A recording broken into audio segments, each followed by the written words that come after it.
বাংলাদেশের পাশেই রয়েছে ইসরায়েল। কি করে বাংলাদেশ এর মোকাবেলা করবে? এই পৃথিবীতে ইসরায়েলের পর দ্বিতীয় ইসরায়েল হচ্ছে ভারত। আপনার বিশ্বাস হয় না? এই ইসরায়েলের বিপক্ষে বাংলাদেশকে লড়াই করতে হবে।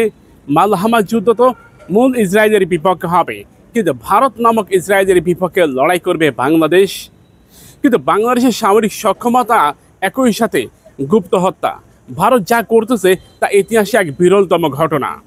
ইহুদিবাদীরা যেমন আরব অঞ্চলে তাদের বিরুদ্ধে যারা কথা বলে তাদেরকে দুনিয়া থেকে বিদায় করে দেয়, ঠিক তেমনি ভারত এখানে তাই করতেছে। ভারত এখানে সেই সমস্ত ব্যক্তিকে দুনিয়া থেকে বিদায় করে দিচ্ছে যারা বাংলাদেশের সার্বভৌমত্ব নিয়ে কথা বলে। বাংলাদেশ একটা স্বাধীন সার্বভৌমত্ব রাষ্ট্র হওয়া সত্ত্বেও আমরা এখানে ভারতের দাসত্ব করতে হয় বাধ্যতামূলকভাবে। সম্প্রতি চায়না, পাকিস্তান ও বাংলাদেশ তিন রাষ্ট্র মিলে একটা জোট গঠনের চিন্তাভাবনা শুরু হয়। সেই জোটে চায়না এবং পাকিস্তান চূড়ান্তভাবে ঐক্যমত থাকলেও বাংলাদেশের প্রবল বিরোধিতা করে। কারা এবং কেন এই বিরোধিতা করা হলো, কারা বুঝিয়েছে আমাদের ঊর্ধ্বতন কর্মকর্তাদের?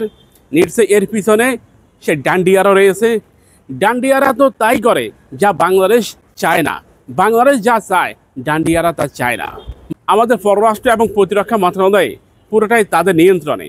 আপনি কি করে তাদের নিয়ন্ত্রণ থেকে জায়গাটা মুক্ত রাখবেন? তা আমাদের উচিত সেই সমস্ত জায়গা সংস্কার করা।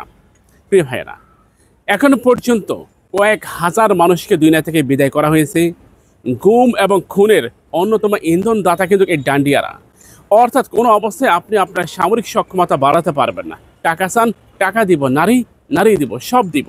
সুখ, সৌন্দর্য, ঐশ্বর্য সব দিব, কিন্তু সামরিক সক্ষমতা এটা হবে না। ভারত কখনই এটা দিবে না। এর আগের গভর্নমেন্ট যারা মুক্তিযুদ্ধের চেতনায় বিশ্বাসী ছিল তারা ভারত থেকে সামরিক সরঞ্জাম ক্রয় করত। চিন্তা করে দেখুন, আমি যাকেই মারব তার কাছ থেকে অস্ত্র সংগ্রহ করব। এটা কি কাঁটা দিয়ে কাঁটা তোলার মতো পরিস্থিতি? না। ভিন্ন পথ, ভিন্ন মত, ভিন্নতা অবলম্বন করতে হবে। কেন ইরান সব বাদ দিয়ে এখন চায়নার পিছনে ছুটতেছে? আজকে ইরানের প্রতিরক্ষা মন্ত্রী তিনি চায়না সফর করতেছে কেন? J-10 যুদ্ধ বিমান এবং PL-15 পাওয়ার জন্য, একই সাথে এয়ার ডিফেন্স পাওয়ার জন্য। কেন? কারণ তারা এটা বুঝতে পেরেছে ইসরায়েল এবং আমেরিকার বিরুদ্ধে লড়াই করতে গেলে আমাকে অবশ্যই চায়নার প্রয়োজন। এখানে রাশিয়াকে চুজ করা, রাশিয়াকে সমর্থন করা কিংবা রাশিয়াকে ডেকে নিয়ে আসা একেবারে অসম্ভব। তা আমাদের এটা মাথায় রাখতে হবে। এই পৃথিবীতে কেবলমাত্র একটি রাষ্ট্র যারা ইসরায়েলের বিপক্ষে, ভারতের বিপক্ষে, আমেরিকার বিপক্ষে আপনাকে সহযোগিতা করবে, তার নাম চায়না। যেভাবে এটাকে ভিন্ন মত, ভিন্নতা অবলম্বন করুন না কেন, মনে রাখবেন ডান্ডিয়াদের বিপক্ষে, ইসরায়েলের বিপক্ষে, একই সাথে ভারতের বিপক্ষে আপনি যদি কিছু করতে চান তাহলে চাইনিজ অস্ত্র, চাইনিজ সমর্থন, চাইনিজ পরামর্শ আপনার লাগবেই। পাকিস্তান যেমন চাইনিজ অস্ত্রের মাধ্যমে ভারতকে একেবারে কুপঘাত করে দিয়েছে, ইসরায়েলিদের অর্থনীতিকে পুনরুজ্জাগরণ করার জন্য ভারত সবসময় মুখিয়ে রয়েছে। দেখেন, ইরানের কাছ থেকে তথ্য সংগ্রহ করে ভারত ইসরায়েলে পাঠায়। ইরানের মূল শত্রুকে ভারত না, ইসরায়েল। ইসরায়েল তো ইরানের প্রকাশ্য শত্রু, কিন্তু সূক্ষ্মভাবে অনুবীক্ষণ যন্ত্রের সাহায্যে যে শত্রু আমরা দেখতে পাই তার নাম ভারত। দক্ষিণ এশিয়া কেন, পুরো মুসলিম উম্মার বিপক্ষে দুটি রাষ্ট্র লড়াই করে অলওয়েজ, সবসময়। তার মধ্যে একটা ইসরায়েল, অপরটা ভারত। তারা প্রতিনিয়ত মুসলিম রাষ্ট্রগুলির বিপক্ষে কথা বলে। দেখেন, বাংলাদেশকে সামরিক সক্ষমতা অর্জন করতে দিবে না।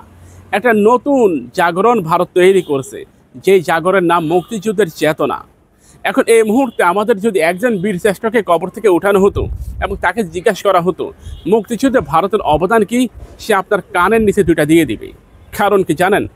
এখন যে মুক্তিযোদ্ধারা দেখতেছেন, স্বাধীনতার 53 বছর পর এখনকার মুক্তিযোদ্ধাদের বয়স 60 বছর। মানে আপনার বিশ্বাস হবে কি? এখনকার মুক্তিযোদ্ধার বয়স 60 বছর, চেতনাবাজের বয়স 20 বছর। এমন একটা ট্রেডিশন হয়ে গেছে, ভারতের বিপক্ষে কথা বললেই আপনি মুক্তিযুদ্ধের বিরোধী।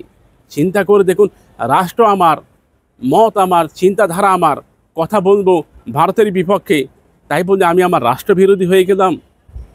এর থেকে বের হতে হবে। এই মুহূর্তে যদি বাংলাদেশে কিম জং উনকে দায়িত্ব দেওয়া হয়, এই মুহূর্তে দেখবেন চেতনাবাজ কেউ জীবিত থাকবে না। উনি নিজ হাতে ফায়ারিং করবেন। কারণ কি জানেন? উত্তর কোরিয়া এবং দক্ষিণ কোরিয়া পাশাপাশি রাষ্ট্র, কিন্তু উত্তর কোরিয়ার আইন কি জানেন? আপনি দক্ষিণ কোরিয়ার পক্ষে সাফাই গাইতে পারবেন না। তাকে সমর্থন তো অনেক দূরের ব্যাপার, ওই রাষ্ট্র যাওয়া তো অনেক দূরের ব্যাপার।